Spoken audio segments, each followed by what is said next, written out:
They warned us about Sig Hansen from Deadliest Catch. We didn't listen. Something was wrong with Sig Hansen, and everyone could see it except us. For 20 years, people tried to tell us the truth about the Northwestern's captain. Former crew members whispered stories in fishing bars. Coast Guard pilots shook their heads after rescue calls. Other captains quietly backed away from his dangerous methods. But we didn't want to hear it. We were too busy watching the drama unfold on our TV screens to notice that real lives were hanging in the balance. The red flag started flying early in Deadliest Catch's run. Experienced fishermen who had worked Alaska's waters for decades watched Hansen's show and felt their stomachs drop. They saw a young captain making the kind of mistakes that kill people in the Bering Sea. These old-timers knew that pride comes before the fall, especially when you're dealing with waves that can crush steel boats like tin cans. They tried to speak up, but who listens to grumpy old fishermen when there's exciting TV to watch? Crew members who worked on Hansen's boat started telling different stories than what appeared on screen. They talked about a captain who pushed too hard, took too many risks, and cared more about looking good on camera than keeping his people safe. These men had seen Hansen make split-second decisions that could have killed everyone on board. They watched him ignore weather warnings, push equipment past its limits, and gamble with lives for the sake of a bigger catch and better ratings. The guys who flew rescue helicopters over the Bering Sea noticed patterns that made them nervous. Emergency calls from Hansen's area came more often than they should. Close calls that required Coast Guard intervention happened with troubling frequency around the Northwestern. These pilots knew that most fishing accidents could be prevented with better judgment and more careful planning. They started wondering if Hansen was one of those captains who thought he was smarter than the ocean. Safety inspectors who checked fishing boats in Dutch Harbor began documenting problems aboard the Northwestern. They found equipment that had been pushed too hard, maintenance that had been delayed for fishing time, and safety margins that had been cut dangerously thin. While nothing was technically illegal, these inspectors recognized the warning signs of a captain who was slowly losing his grip on what really mattered, bringing everyone home alive. Medical professionals who treated Hansen during his early health scares tried to sound the alarm about his lifestyle. Doctors explained that the stress, lack of sleep, and constant danger were slowly killing him. They warned that his body couldn't handle the punishment forever, especially as he got older. These medical experts predicted that Hansen would eventually face a major health crisis at sea, far from any hospital that could save his life. Other Deadliest Catch captains started distancing themselves from Hansen's methods, even while staying friendly for the cameras. Veterans like the Hillstrand brothers and seasoned professionals throughout the fleet could see that Hansen was heading for trouble. They knew that the ocean always wins in the end, and captains who think they're above the rules usually learn that lesson the hard way. These experienced fishermen tried to share their wisdom, but Hansen seemed to think he knew better. Insurance companies that covered commercial fishing operations quietly raised red flags about Hansen's activities.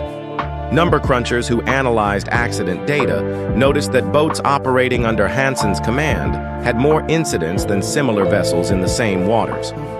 These financial experts, trained to spot risks that others miss, calculated that Hansen's approach to fishing was mathematically more likely to end in disaster.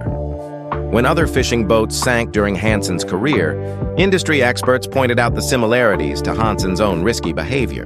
The FV Big Valley went down in 2005, killing 5 good men who trusted their captain's judgment. The FV Ocean Challenger was lost in 2006, taking more lives with it. Each tragedy should have served as a wake-up call about the dangers of overconfidence in waters that show no mercy to human pride. Environmental. Scientists studying the Bering Sea tried to warn about the long-term damage caused by Hansen's aggressive fishing style. They explained how pushing boats and crews beyond safe limits often led to overfishing and environmental harm that threatened everyone's future livelihood. These researchers understood that short-term thinking and reckless methods would eventually destroy the very ecosystem that supported the entire industry. Camera crews who lived on Hansen's boat during filming started sharing their own concerns about safety. These production professionals had worked on dangerous shoots before, but they recognized that Hansen was taking risks that went beyond what was necessary for good television. They tried to raise concerns with network executives, but their warnings were brushed off as overreaction from people who didn't understand commercial fishing. Former Discovery Channel staff members began speaking quietly about their worries regarding Hansen's on-screen behavior. They saw how his dangerous methods were being presented as heroic and exciting to millions of viewers. These media professionals understood that reality television had a responsibility not to glorify truly dangerous behavior, especially when that behavior could influence other people to take similar risks with their own lives. The warning signs were everywhere for anyone willing to look. Hansen's own behavior on camera showed a pattern of poor decision-making under pressure. His willingness to ignore safety protocols for better catches and higher ratings demonstrated exactly the kind of thinking that kills fishermen in Alaska's waters. His increasingly reckless stunts and dangerous gambles proved that critics were right to be worried about where his career was. Heading fishing equipment manufacturers, who supplied gear to the Northwestern, started noticing unusual wear patterns and damage reports. Their engineers recognized that Hansen was pushing machinery beyond recommended limits, creating dangerous conditions that could lead to catastrophic equipment failures. These technical experts tried to communicate proper usage guidelines, but Hansen's crew seemed more focused on maximizing fishing time than following manufacturer recommendations for safe operation. Maritime lawyers who specialized in commercial fishing accidents began seeing Hansen's name appear in incident reports more frequently than other captains with similar experience levels. These legal professionals understood that patterns of near misses often preceded major disasters in the fishing industry.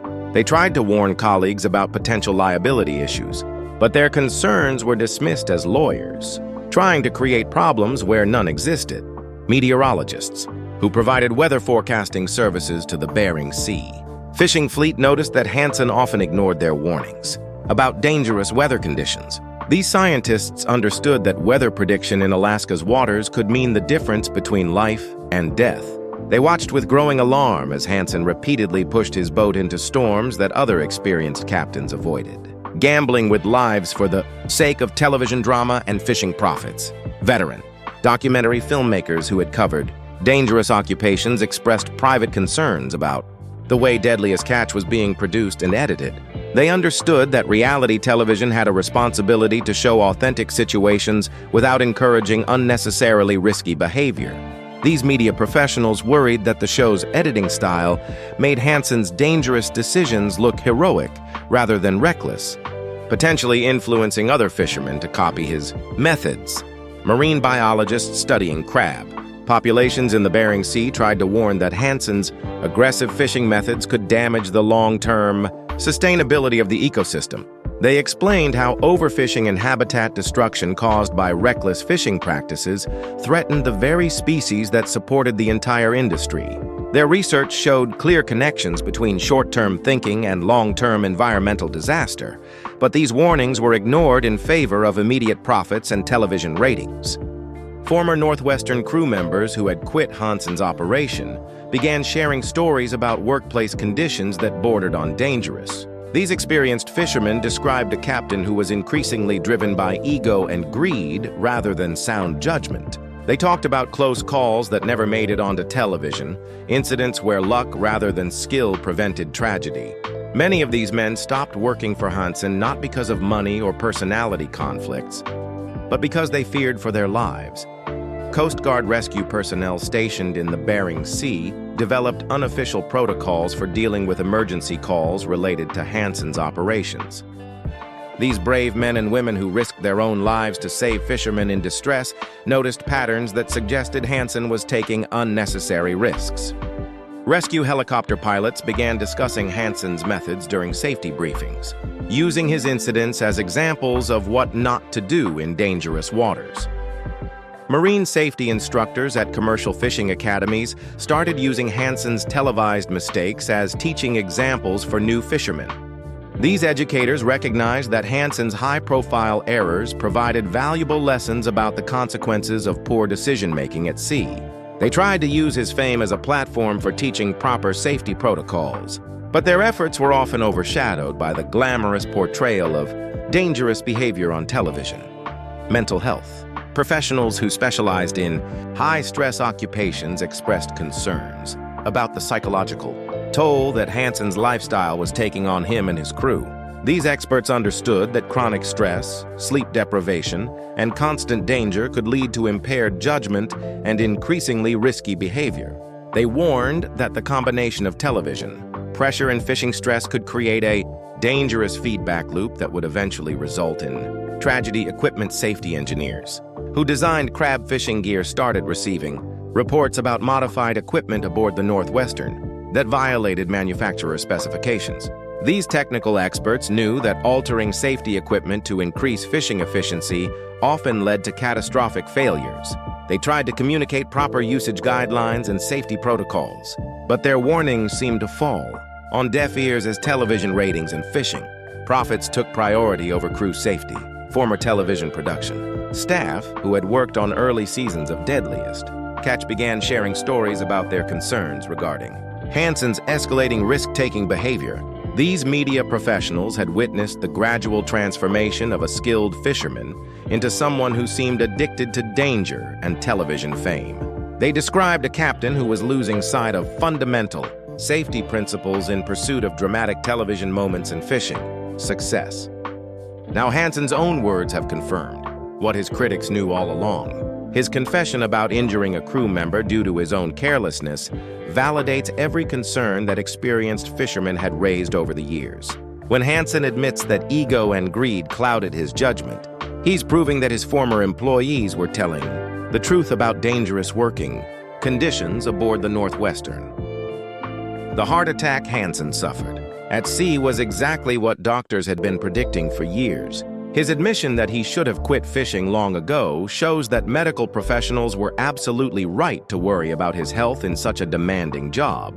The near-fatal infection that almost killed him demonstrates how quickly minor problems can become life-threatening. Emergencies when you're thousands of miles from proper medical care. Hansen's story about the fire aboard his boat while his daughter was present proves that safety advocates were right to be concerned about family members being exposed to such dangerous conditions. His admission that they were lucky the fire didn't start an hour earlier shows just how close they came to a tragedy that would have devastated multiple families and shocked the entire Deadliest Catch community. Every close call that Hansen now openly discusses represents a situation where luck, not skill, prevented disaster. Each near-death experience he describes was exactly the kind of incident that safety experts had been predicting based on his documented behavior patterns. These weren't random accidents or unavoidable tragedies. They were the predictable results of dangerous decision-making that multiple people had tried to warn us about. The most heartbreaking part of Hansen's confessions is that they prove his critics were trying to save lives, including his own. Former crew members who spoke out about dangerous conditions weren't trying to hurt Hansen's reputation. They were trying to prevent the exact kinds of incidents that Hansen now admits nearly killed him and his people. Safety experts who criticized his methods weren't jealous of his success. They were trying to keep him alive long enough to enjoy that success. Hansen's revelation about the wave incident that injured his crew member perfectly illustrates why safety professionals had been concerned about his attention to detail. His admission that he saw the wave coming but failed to sound the alarm proves that critics were right to worry about his focus and priorities. The fact that this incident haunted him for decades shows that even Hansen himself recognized the validity of the warnings he had been ignoring. The ego-driven decisions that Hansen now admits making were exactly the kind of dangerous thinking that veteran fishermen had been warning about for years. His confession that greed clouded his judgment validates concerns about how television fame and financial pressure were affecting his decision-making process. These admissions prove that people who tried to warn about Hansen's changing priorities were absolutely correct in their assessments. Hansen's current reflections on his career show that he finally understands what his critics were trying to tell him 20 years ago. His focus on being more careful and spending time with family proves that the warnings were valid all along. His admission that he made terrible decisions driven by pride and money validates every concern that former employees and safety professionals had raised about his dangerous Methods? The real tragedy is that it took decades of close calls and multiple near-death experiences for Hansen to learn lessons that his critics could have taught him years earlier.